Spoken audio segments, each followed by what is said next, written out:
50,000 রাস্তা হবে হাসরের মাঠ। ভিডিওটা সম্পূর্ণ দেখবেন, বিস্তারিত জানতে পারবেন। 30,000 বছরের রাস্তা আমার উম্মতগুলো কিভাবে রে পায়ে হেঁটে তারা অতিক্রম করবে।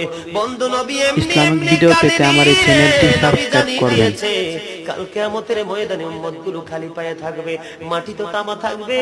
ও বন্ধু, তাদের শরীরে কোনো পোশাক থাকবে না, উলঙ্গ অবস্থায় থাকবে। এমন মা আয়েশা প্রশ্ন করলো, গো প্রাণের নবী, জানতে মনে চায় নবী গো, এই যে আপনার উম্মতগুলো উলঙ্গ অবস্থায় খালি পায়ে সবাই থাকবে গো নবী, তারা কি নারী পুরুষ একসাথে? কয় হ্যাঁ, নারী পুরুষ একসাথে। তারা কি কেউ কারো দিকে নজর দিবে না? এবার আমার নবী বলেছে, আয়েশা রে, কেমন করে নজর দেবে রে আয়েশা? বন্যার পানি যেমনি প্রবল বেগে বৃদ্ধি পেয়ে পৃথিবীর মানুষগুলোকে গ্রাস করে ফেলে, কাল কিয়ামতের দিন এই জাহান্নামের আগুন মানুষের দিকে বন্যার মতো প্রবল বেগে ছুটে এসে মানুষকে ঘিরে ফেলবে।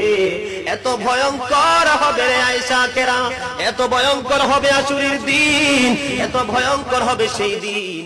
আর সেদিন এত বিপজ্জনক হবে, একটা পুরুষ আর একটা নারীর দিকে তাকাইবার মতো সুযোগ থাকবে না।